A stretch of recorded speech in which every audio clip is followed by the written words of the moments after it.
დაპირებისამებრ, გთავაზობთ ინფორმაციას ხშირ და გავრცელებულ დაავადებებზე და მათ სიმპტომებზე. უყურეთ ვიდეო ახსნას, მიიღეთ მეტი ინფორმაცია და თუ ნახავთ, რომ თქვენს გაქვთ მსგავსი სიმპტომები, მოიწერეთ კომენტარება. ასტროპარეზი არის მდგომარეობა, რომელიც ხასიათდება კუჭის დაცლის შეფერხებით, მიუხედავად იმისა, რომ არ არის კუჭის მექანიკური ბლოკირება. ამ მდგომარეობის დროს კუჭის კუნთები არ ფუნქციონირებენ ნორმალურად, რაც ართულებს საკვების ნაწლავებში გადაადგილებას. დაავადების მიზეზები.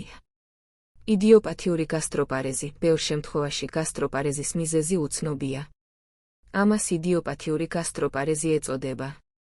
დიაბეტი. დიაბეტი ერთ-ერთი ყველაზე გავრცელებული მიზეზია. სისხლში შაქრის მაღალმა დონემ შეიძლება დააზიანოს ვაგუსის ნერვი, რომელიც აკონტროლებს კუჭის კუნთების მოძრაობას. ქირურგიული ოპერაციები. ზოგიერთმა ქირურგიულმა ოპერაციამ, განსაკუთრებით კუჭზე ან ვაგუსის ნერვზე, შესაძლოა გამოიწვიოს გასტროპარეზი. ნერვული სისტემის დაავადებები, პარკინსონის დაავადება, გაფანტული სკლეროზი და სხვა ნევროლოგიური დარღვევები შეიძლება უარყოფითად აისახოს კუჭის მოძრაობაზე. ინფექციები. ზოგიერთმა ვირუსულმა ინფექციამ შეიძლება დროებით დააზიანოს ვაგუსის ნერვი და გამოიწვიოს გასტროპარეზი. მედიკამენტები. ზოგიერთმა მედიკამენტმა, მაგალითად ანტიქოლინერგიულმა საშუალებებმა, ოპიოიდებმა და გარკვეულმა ანტიდეპრესანტებმა შეიძლება შეანელონ კუჭის დაცლა. სხვა მიზეზები. ზოგჯერ გასტროპარეზი შეიძლება ასოცირდებოდეს კავშირი ამილოიდოსთან, სკლეროდერმიასთან და სხვა სისტემურ დაავადებებთან. იდა დასვით კითხვები. გასტროპარეზის სიმპტომები შეიძლება განსხვავდებოდეს სიმძიმის მიხედვით, მაგრამ ყველაზე გავრცელებული სიმპტომებია. გულისრევა. ხშირი გულისრევის შეგრძნება, განსაკუთრებით ჭამის შემდეგ. ღებინება. ღებინება შეიძლება მოხდეს ჭამის შემდეგ ან ნებისმიერ დროს.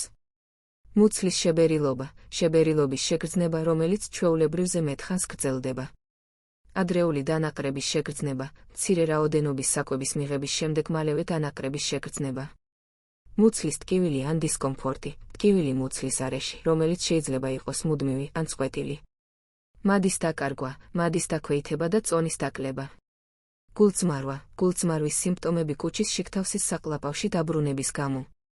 სისხლში შაქრის დონის ცვალებადობა, განსაკუთრებით დიაბეტით დაავადებულებში სისხლში შაქრის დონის რთული კონტროლი. გასტროპარეზის დიაგნოზის დასადგენად გამოიყენება სხვადასხვა მეთოდი. ფიზიკური გასინჯვა. ექიმი აფასებს თქვენს სამედიცინო ისტორიას და ჩაატარებს ფიზიკურ გასინჯვას. კუჭის დაცლის სკანირება. ეს არის ყველაზე გავრცელებული ტესტი გასტროპარეზის დიაგნოსტიკისთვის. ტესტის დროს პაციენტი იღებს მცირე რაოდენობის რადიოაქტიურ საკვებს, რის შემდეგაც ექიმი აკვირდება კუჭიდან საკვების გადაადგილების სიჩქარეს. ზედა ენდოსკოპია. ენდოსკოპიური პროცედურა, რომლის დროსაც თხელი, მოქნილი მილი კამერით საკლაპავში და კუჭში შეჰყავთ, რათა შემოწმდეს კუჭის შიდა ზედაპირი და გამოერიცხოს მექანიკური ბლოკირება. ბარიუმის რენტგენი. ამ ტესტის დროს პაციენტი სვამს ბარიუმის შემცველ სითხეს, რის შემდეგაც რენტგენის სხივების გამოყენებით ხდება კუჭისა და ნაწლავების ვიზუალიზაცია. კუჭის მოძრაობის კვლევა. კუჭის მანომეტრია. ამ ტესტის დროს ხდება კუჭის კუნთების შეკუმშვის გაზომვა, რაც ეხმარება კუჭის მოტორიკის დარღვევების დადგენაში. სისხლის ანალიზები. შესაძლოა დაინიშნოს სისხლის ანალიზები დიაბეტის და სხვა მდგომარეობების გამოსარიცხად. გასტროპარეზის მკურნალობა მიზნად ისახავს სიმპტომების შემსუბუქებას და ცხოვრების ხარისხის გაუმჯობესებას. მკურნალობა მოიცავს დიეტის ცვლილებები. მიირთვით მცირე ულუფებით დღეში რამდენჯერმე. მოერიდეთ ცხიმიან და ძნელად მოსანელებელ საკვებს. მიირთვით რბილი და ადვილად მოსანელებელი საკვები. დალიეთ საკმარისი რაოდენობის სითხეები, განსაკუთრებით წყალი. შეზღუდეთ ბოჭკოს შემცველი პროდუქტების მიღება, რადგან ბოჭკომ შეიძლება შეანელოს კუჭის დაცლა.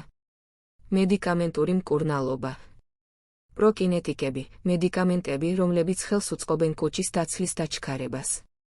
ეს პრეპარატები მოიცავს მეტოკლოპრამიდს, დომპერიდონს და ერიტრომიცინს. ანტიემეტიკები. მედიკამენტები, რომლებიც გამოიყენება გულისრევისა და ღებინების შესამცირებლად, როგორიცაა ონდანსეტრონი და პროქლორპერაზინი. ანალგეტიკები. მედიკამენტები, რომლებიც ეხმარება ტკივილის კონტროლს. ანტიდეპრესანტები. ზოგიერთ შემთხვევაში დაბალი დოზით ანტიდეპრესანტებს შეიძლება ჰქონდეთ დამხმარე ეფექტი კუჭის ტკივილის შემცირებაში.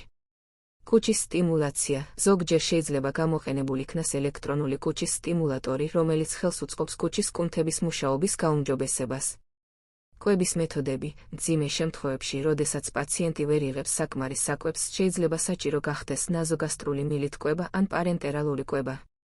ქირურგიული მკურნალობა, ქირურგიული ჩარევა როგორც წესი არ გამოიყენება გასტროპარეზის სამკურნალოდ, თუმცა თუ დაავადება გამოწვეულია მექანიკური ბლოკირებით, შეიძლება საჭირო გახდეს ოპერაცია. პლაზმოფერეზი, ზოგიერთ შემთხვევაში, როდესაც გასტროპარეზი დაკავშირებულია აუტოიმუნურ დარღვევებთან, შეიძლება ეფექტური იყოს პლაზმოფერეზი. სამკურნალო მედიკამენტების და საშუალებების ჩამონათვალი.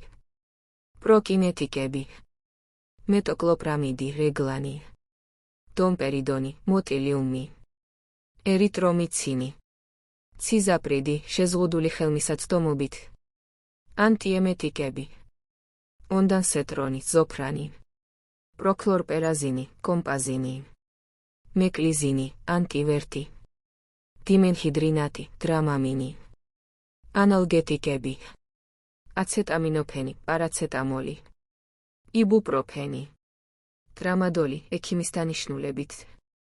ოპიოიდები მხოლოდ უკიდურეს შემთხვევაში და ექიმის მეთვალყურეობის ქვეშ. ანტიდეპრესანტები, ამიტრიპტილინი, ნორტრიპტილინი, მირტაზაპინი, სხვა საშუალებები. ელექტრონული კუჭის სტიმულატორი, ნაზოგასტრული მილი, პარენტერალური კვება. დაიცავით ექიმის რეკომენდაციები, მკაცრად მიჰყევით ექიმის მიერ დანიშნულ მკურნალობის გეგმას და მედიკამენტების მიღების წესებს. დაიცავით დიეტა, სწორი კვება მნიშვნელოვანია სიმპტომების შესამსუბუქებლად. მოერიდეთ ცხიმიან და რთულად მოსანელებელ საკვებს და მიირთვით მცირე ულუფებით დღეში რამდენჯერმე. დალიეთ საკმარისი რაოდენობის სითხე, დეჰიდრატაციის თავიდან ასაცილებლად მიიღეთ საკმარისი რაოდენობის სითხე, განსაკუთრებით წყალი. აკონტროლეთ სისხლში შაქრის დონე. თუ გაქვთ დიაბეტი, მკაცრად აკონტროლეთ სისხლში შაქრის დონე, რადგან შაქრის ცვალებადობამ შეიძლება გააუარესოს გასტროპარეზის სიმპტომები. მოერიდეთ სტრესს, შეეცადეთ მართოთ სტრესი, რადგან სტრესმა შეიძლება გააძლიეროს სიმპტომები.